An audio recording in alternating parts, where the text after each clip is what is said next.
We're getting ready for the holiday season. People are going to buy, this is probably a great stocking stuffer. You're going to go get someone some Sexyy Red lip gloss, and you're going to put some yellow discharge in the stocking. Sexyy Red, a polarizing figure in today's modern hip-hop landscape. Her persona and her brand is designed to elicit a visceral response from you. I'm Vesper Cognac. I'm a design strategist, and I teach you the strategy behind things that seem like coincidence or luck. Today we're examining Sexyy Red and her Northside Princess lip gloss kit, a masterclass on what not to do when you're trying to build a beauty product for your brand. Coochie juice, booty hole brown, nut, the hole pink, yellow discharge, gonorrhea, blue balls, sex on my period. It's sex. Editing Vesper here. This is just a disclaimer before we get started. This video is for strategic analysis, entertainment, and education purposes only. It's based solely off of publicly available information, professional experience, and industry norms. Any data, numbers, or figures used here are purely speculative based on those standards. The video clips from other creators are used as either jokes or to support some of the ideas that I'm expressing in the video. Now let's get started. Sexyy Red is a 27-year-old American rapper from St. Louis, Missouri. She started in the mid-2010s making what I would call YouTube music, like just funny meme songs and putting them on YouTube. And in 2018, her song A Thousand Jugs, a play on Vanessa Carlton's infamous A Thousand Miles song, started getting her name in the streets. But it wasn't until 2023 when she released Pound Town did her name really start making waves. The song had brash, over-the-top, sexually explicit lyrics. As soon as that song takes off, Nicki Minaj gets on the remix or she makes a Pound Town 2, and that's the first time that Sexyy Red charts on Billboard. In that same year, she won awards from BET and XXL for both of their breakthrough artist or emerging artist category. And in 2023, she also released her mixtape Hood's Hottest Princess. And of course, it brought controversy with digital publications like Pitchfork listing her as number 95 on their list of 100 best rap albums of all time. And then even over at the Needle Drop, she received a coveted yellow flannel and a strong 8. In 2024, she starts picking up steam. She starts collaborating a lot more, starts working with people like NLE Choppa, Sukiana, Justin Bieber, Bruno Mars, SZA, and most infamously, Drake. And she's worked on quite a few projects with Drake. You know, Drake's been supporting her, pushing her. You know, they must have some sort of deal together because Drake has been pushing Sexyy Red for a long time. Kendrick said it. When I see you stand by Sexyy Red, I believe you see two bad bitches. Even opening for him on tour as well. And in 2024, she earns a few more awards and drops her third mixtape, In Sexy We Trust. She's currently nominated for a Grammy in 2026. It's for Best Rap Song, and it's for Sticky, which is off of Tyler Creator's album. Now that we have her credentials out of the way, let's get into branding. A brand archetype is the personality type of a brand. So the traits, values, ideas that a brand wants to project or send out to the audience in order to relate to that audience. Her name is Sexyy Red. The sexy is self-explanatory, central, sultry, but the red is a nickname from her neighborhood because she would always have red hair. I'm a blood, so I chuck it in his face. On the highway doing a bill, who want to raise? So Sexyy Red. Marketing and branding, it's always a good idea to have a color associated with your brand. And by having it in her name, it makes it front and center. And part of the reason why you link the color to your brand is not just because of the notoriety, but there is a psychology behind it. In Western society, red is seen not only as passionate and as love, but it's also danger or arresting. Either way, the red evokes some type of visceral emotion in you. And so it's good for catching attention. Sexyy Red's visual aesthetic ties into the whole concept that they're pushing with her. So beyond the red hair, she also has a lot of body modifications, piercings on her face, and tattoos on her face. And she also notably wears her glasses a lot. She doesn't really wear makeup that often. You used to see her with a bare face, maybe some eyeshadow and lip gloss. And then she fluctuates with her nails, either having them natural and short with nothing on them, or a junk nail that's also a duck shape, like a flared out nail with like gems and bedazzlements on it. In terms of her sound, this might be a bias because of the accents, but I hear a lot of Murphy Lee in her music, as well as Gucci Mane and Lil Boosie. And then in terms of like the turn up and the fun party aspects, I hear a lot of Waka Flocka Flame and Soulja Boy. So she kind of leans in with that nostalgia. She also leverages and leans into Black culture as well, much to a lot of people's dismay. To some people, It seems like she's representing the worst parts of the culture. I don't know. This is the first time I'm looking at Sexyy Red as something farther than what we've seen with some of her predecessors, Kaya, Lil' Kim, Adina Howard. However you look at this, this seems like another level, and I'm not sure we should be here. And particularly because she's being marketed to a younger audience. Yeah, that's why she went to that school and she was trying to perform or talk to the kids at school. She's not marketing to us, 20 somethings, 30 somethings, 40 somethings. She's targeting children, which is why I have a big issue with this. And you should too. I don't know who's booking Sexyy Red to speak to the youth, but that's what's happening. And speaking of her target demographic, I would say that Gen Z, some Black women, some LGBTQ plus community, and I would say maybe a sprinkling of men, because she kind of subverts that rap vixen archetype, talking about these sexual topics in a way, in my own personal opinion, sound more like the way men address or talk about these topics. I don't fuck with bitches. Why not? I don't like pussy. Really? It stink. It stink. Yes, nice. With brand archetypes, there's multiple frameworks. I'm going to create my own framework for all these female rappers going forward, just so we can all be on the same page. I would give her the brand archetype of the homegirl. It's a person that feels really relatable, very familiar, maybe reminds you of your hometown, but something about them is somewhat nostalgic. People who fit this brand archetype in my framework are Ice Spice and Sweetie. All these women are very over the top in their own way. They have a very digital first marketing approach or interaction with the audience, and they also make like fun party music, turn up music. And with all of them, you kind of have a general understanding to not take their music too seriously. And overall, they kind of give a personality type, like they're trolling sometimes or just doing things for social media because they know that it will get a reaction. And her persona is being packaged to be purposefully abrasive in a variety of different ways in order to garner attention. Now, why would somebody do that? Why might one do that? Sexyy Red is working with or aligns with a company called Gamma. To make a long story short, Gamma is kind of like a venture capital company that mixes creative services with distribution services to help promote and push artists. It has backing or funding from a billionaire, and they have a focus specifically on Black culture for whatever reason. The thing that I think about a lot is the intrinsic power of hip hop as like a genre of art and music. Blackness in general, worldwide. Our art is the art that everybody's trying to do a version of. I don't want to get into my Afrocentrism bag, but like there's something that we're doing as the original people that everybody else vibrates with all the time. But the bottom line was we weren't recognizing that the real power in the culture was money and who controlled it. So they clearly have ties to white institutions that tend to only dabble in a certain type of Black art.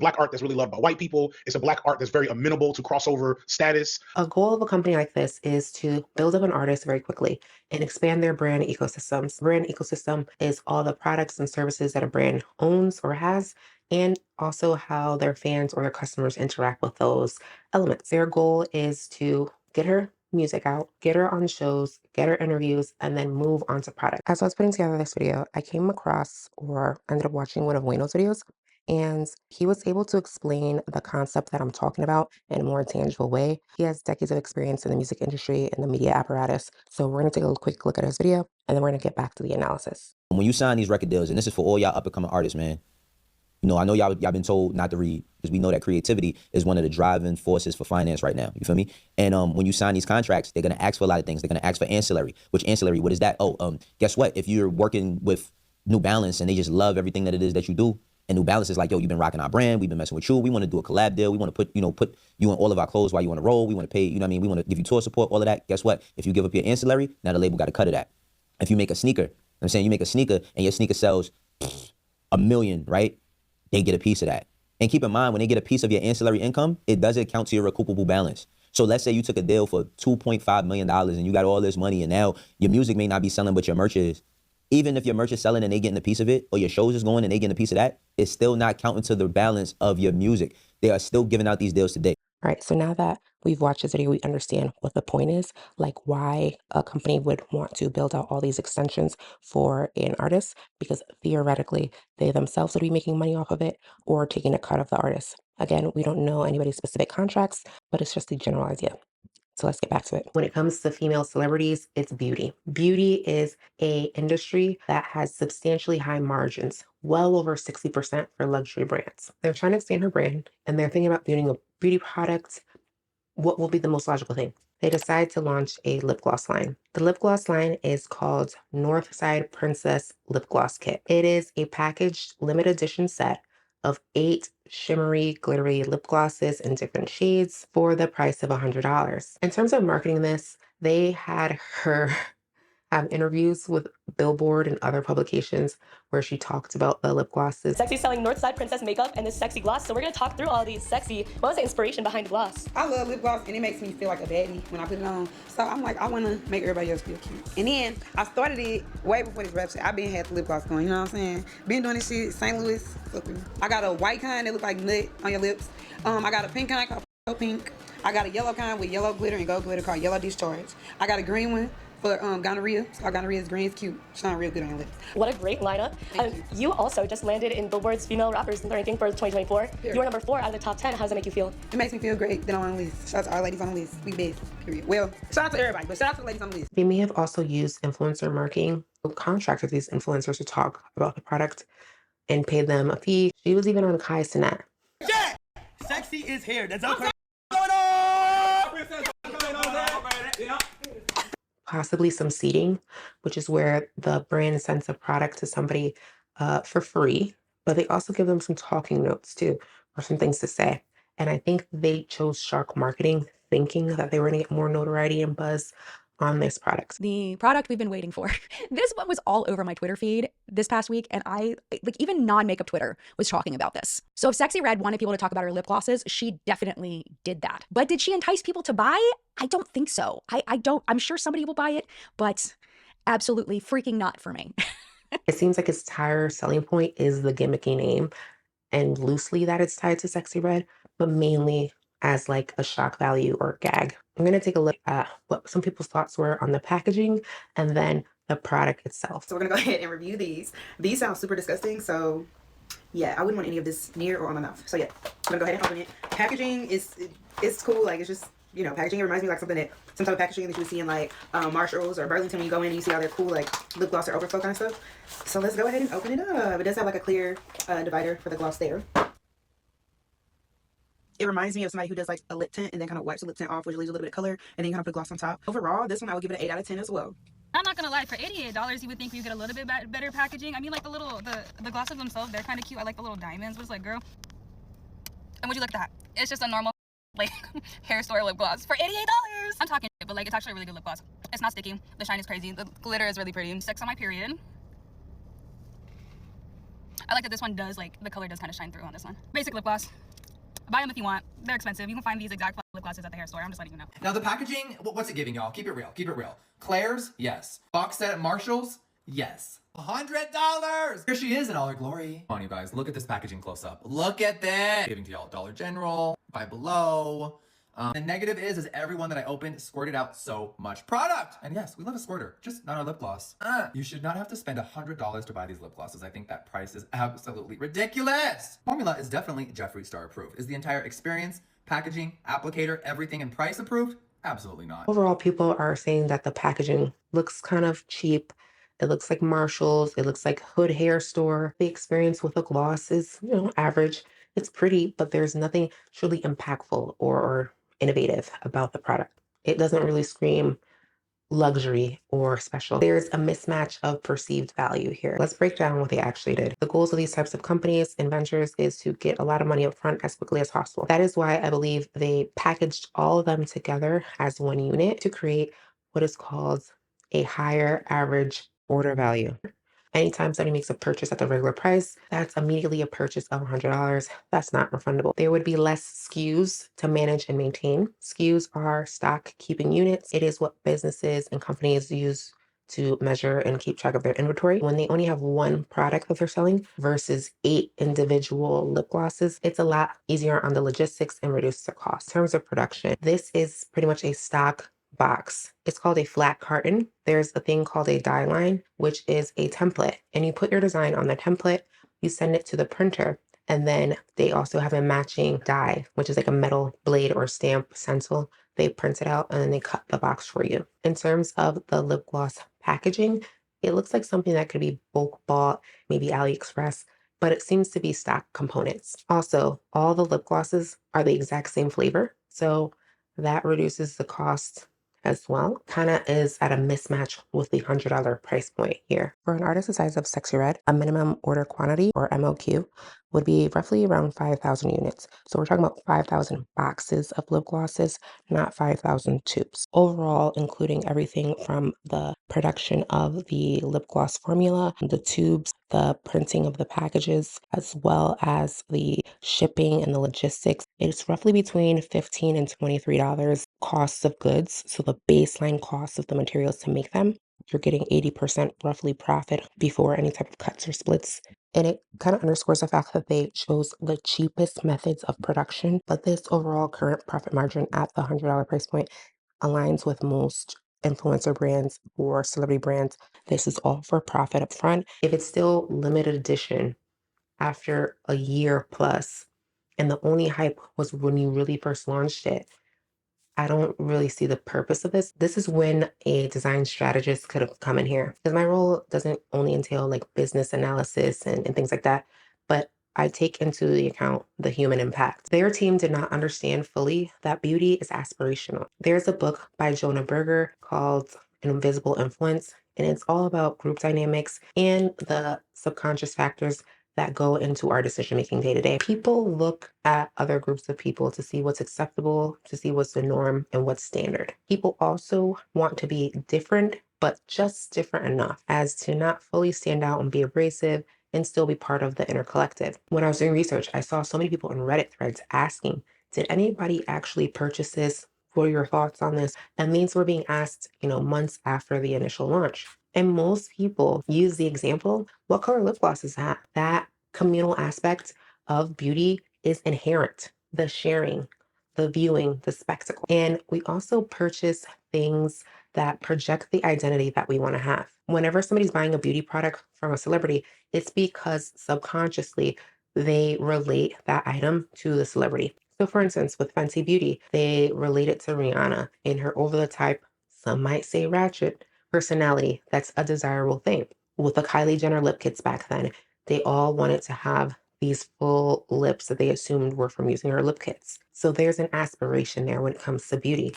And that core factor is the thing that's missing in these Sexyy Red lip glosses. Her brand is already being seen as debaucherous or lackluster, but then to add on a name like Booty Hole Brown. But I can tell you, I will not be purchasing them. I will not be putting Booty Hole Brown on my lips. It is never going to happen. Her fans are going to be putting whole pink on their lips. Now, these are the light ones. We need something classy. Because this is, again, extreme. It's extreme. I hope the girls are not playing with they life like that. Because I think a girl went viral not that long ago on X where she had gonorrhea in her mouth. Is that what you're trying to manifest?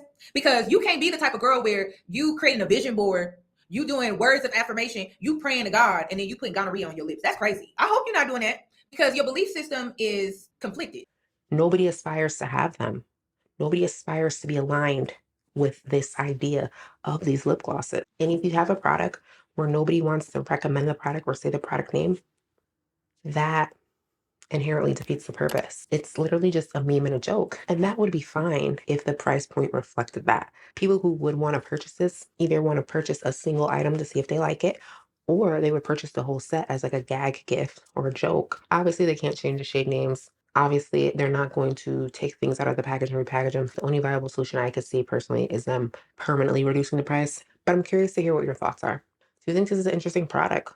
Would you buy these Sexyy Red lip glosses? Don't forget to like and subscribe. If you found this video helpful and educational, could you please share it with your friends and leave a comment too? Again, I want to hear your thoughts. And remember, everything you encounter is by design.